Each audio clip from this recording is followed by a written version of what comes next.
अशोक गहलोत इन particular उनसे नाराजगी नहीं थी, लेकिन जो उनके एमएलएज हैं और वो वाले एमएलएज जिन्होंने ये सब उठा पटक के दौरान उनका साथ दिया, 20 में 22 में मजबूरी थी उनको टिकट देना, सिर्फ 9 ऐसे लोग थे जिनका जहां परिवर्तन हुआ, बाकी तो सब वही लड़े। तो वो कुछ एक नारा भी चला कि गहलोत तुझसे बैर नहीं और एमएलए तेरी खैर नहीं। तो क्या समीकरण, क्या गहलोत से प्रॉब्लम थी या सरकार से इन जनरल प्रॉब्लम थी?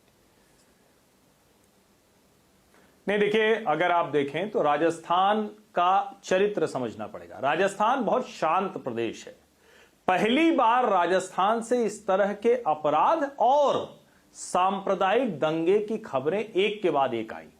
आपको याद होगा करौली दंगे के बाद क्या कह दिया था अशोक गहलोत जी ने, कहा कि अमित शाह और नरेंद्र मोदी क्यों नहीं अपील कर रहे हैं शांति की। अब बड़ा किसी भी राज्य की जनता को उसका मुख्यमंत्री कहे कि प्रधानमंत्री और गृह मंत्री अपील करें।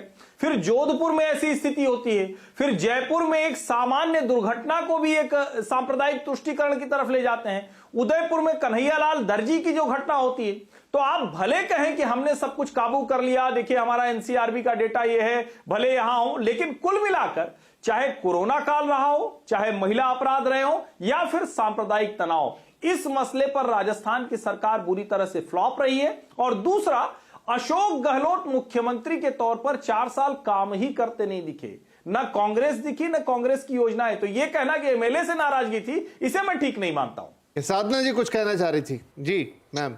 जी, मैं ये कहना चाह रही हूँ कि मध्य प्रदेश की बात हो या राजस्थान की बात हो, देखिए मध्य प्रदेश में 2018 में कांग्रेस पार्टी जीती थी, वो बात अलग है। लोकतंत्र को लूटतंत्र बनाया गया और जिस तरीके से सरकार आई वो अलग बात है। बात राजस्थान की अगर आदरणीय हर्षवर्धन जी कर रहे हैं, तो राजस्थान एकमात्र ऐसा राज्य है जहां 500 रुपए में सिलेंडर मिल रहा था और कोई राज्य देश में ऐसा नहीं है। तो आपका ये कह देना, और सिलेंडर बाकी जगहों पे 1150 है भाई साहब, अगर आपको मालूम होगा, क्योंकि मैं खुद बालाघाट के एक गांव में रहती हूँ, खैरलांजी में, वहां तो कई ऐसी महिलाएं हैं जो दोबारा सिलेंडर ही नहीं भरवा पाई है, और ये एक बड़ा आंकड़ा है। और आप महिला अपराध की अगर बात करें, कल ही की बात है, मध्य प्रदेश के दमोह में जब बेटी बचाओ बेटी पढ़ाओ का नारा बुलंद किया जा रहा है, 9 वर्षीय एक दिव्यांग लोधी बच्ची का रेप किया है एक 55 साल के ओम प्रकाश तिवारी, जो उसी के स्कूल का चौकीदार था। तो ये बातें मत बनाइए। कौन से मुख्यमंत्री काम कर रहे हैं? आदिवासी के स्तर पर पेशाब करना हो, सिवनी के अंदर 2 आदिवासियों की किस तरह से हत्या की गई, पीट पीट के एक औरत को जिंदा जलाने का प्रयास किया गया, गुनाह के अंदर ये छिपा नहीं है किसी से।